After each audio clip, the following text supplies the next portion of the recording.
जोहार साथियों, मैं मुकेश विरवा। आपका मेरे इस चैनल में स्वागत है। आज हम ज़मीन की उस लड़ाई को देखने जा रहे हैं जिसके लिए सिनेमा ने बोला। जी हाँ, आदिवासी भूमि संघर्ष की कहानी सिल्वर स्क्रीन की जुबानी। द हिंदू में एक लेख केरला के आदिवासी भूमि संघर्षों और उन्हें दर्शाने वाली मलयालम फिल्मों के बारे में छपा है। आज हम उसी की नज़र से आदिवासी संघर्ष को देखने का प्रयास करेंगे। ज़मीन सिर्फ मिट्टी नहीं होती, ज़मीन होती है पहचान की, इतिहास की, अपने जीने का अधिकार की। और जब यह ज़मीन छिनती है तो इंसान लड़ता है, कभी जंगलों में, कभी अदालतों में और कभी कभी सिल्वर स्क्रीन पर भी। आज हम बात करेंगे भारत के आदिवासी भूमि संघर्षों की, उनके इतिहास की, उनके दर्द की और उस सिनेमा की जिसने इस दर्द को दुनिया के सामने रखा। भारत में लगभग 10 से 12 करोड़ आदिवासी हैं जो देश की जनसंख्या का करीब 8.6% हैं। ये लोग सदियों से जंगलों, पहाड़ों और नदी घाटियों में रहते आए हैं, लेकिन औपनिवेशिक काल से ही इनकी ज़मीनें छीनी जाती रही। अंग्रेज़ों ने फॉरेस्ट एक्ट्स के जरिए आदिवासियों को उनके ही जंगलों से बेदखल किया। आज़ादी के बाद भी यह सिलसिला नहीं रुका। विकास के नाम पर बांध, खनन, औद्योगिक परियोजनाएं, आदिवासियों को बार बार उजाड़ा गया। संविधान ने अनुसूची 5 और 6 के तहत, यानी कि 5वीं और 6वीं अनुसूची के तहत आदिवासी भूमि की सुरक्षा का वादा किया। पेशा एक्ट 1996 और फॉरेस्ट राइट्स एक्ट 2006 बने, लेकिन ज़मीनी हकीकत आज भी बहुत कड़वी है। 2003 केरल के वायनाड जिले का मुथंगा वन्यजीव अभयारण्य, सैकड़ों आदिवासी परिवार अपनी ही भूमि पर डेरा डाले हुए हैं। उनकी मांग सरल है, वह ज़मीन जो उनके पूर्वजों की थी, जो उन्हें वादा की गई थी। लेकिन 19 फरवरी को आधी रात को पुलिस बल आता है, गोलियां चलती है, आग लगती है और 2 लोग मर जाते हैं, एक आदिवासी युवक जोगी और एक पुलिस कांस्टेबल विनोद।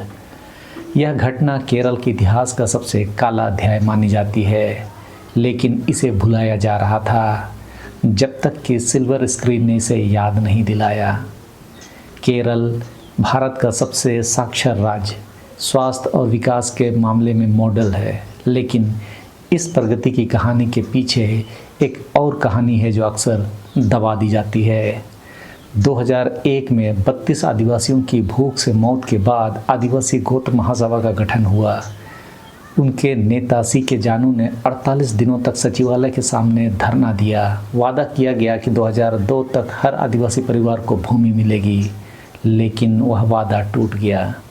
जब सरकार ने वादा निभाया नहीं तो आदिवासियों ने मुथंगा में ज़मीन पर कब्जा कर लिया, लेकिन राज्य ने उन्हें माओवादी और अतिवादी कहकर उनका विरोध कुचल दिया।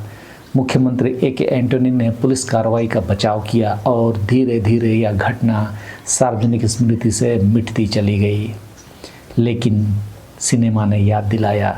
2025 में मलयालम फिल्म नारीविट्टा रिलीज हुई। निर्देशक अनुराज मनोहर ने 2003 की मुथंगा घटना को पर्दे पर उतारा, लेकिन उन्होंने एक अनोखा रास्ता चुना। कहानी एक पुलिस कांस्टेबल वर्गीस पीटर की दृष्टि से बताई गई, एक युवा भ्रमित पुलिसकर्मी जो नहीं जानता कि वह किस लड़ाई का हिस्सा बन रहा है। फिल्म राज्य की बर्बरता को बिना सजावट के दिखाती है। पानी की आपूर्ति काटना, प्रदर्शनकारियों को जानवर कहना और फिर गोली चलाना। लेकिन क्या यह कहानी आदिवासियों की है या पुलिसकर्मी की नैतिक जागृति की? क्योंकि आदिवासी संघर्ष को केवल गैर आदिवासी नायक की नैतिक यात्रा के लिए एक पृष्ठभूमि के रूप में उपयोग करती है। आलोचकों का कहना है कि नारीविट्टा ने सीके जानू जैसे असली नायिका को पृष्ठभूमि यानी कि पीछे में धकेल दिया। आर्या सलीम द्वारा अभिनीत सीके शांति को बहुत कम स्क्रीन समय मिलता है। असली नायक तो टोबिनो थॉमस हैं, एक सवर्ण पुलिसकर्मी जो सच बोल रहा था। 2022 में KM कमल की पड़ा ने 1996 की एक और भूली हुई घटना को याद किया, जब आयन कालीपड़ा ने पलक्कड़ के कलेक्टर को बंधक बनाया था।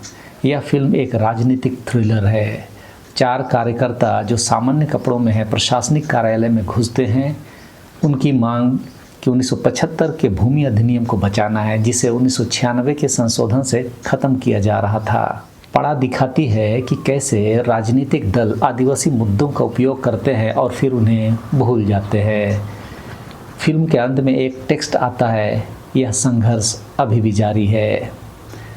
राजीव रवि की कुट्टाबोम शिक्षायुम 2022 एक और पुलिस कहानी है, लेकिन यहाँ अपराधी का पीछा करने वाला पुलिस अधिकारी अपने अतीत से जूझ रहा है, जब उसने एक आदिवासी प्रदर्शनकारी को गोली मारी थी।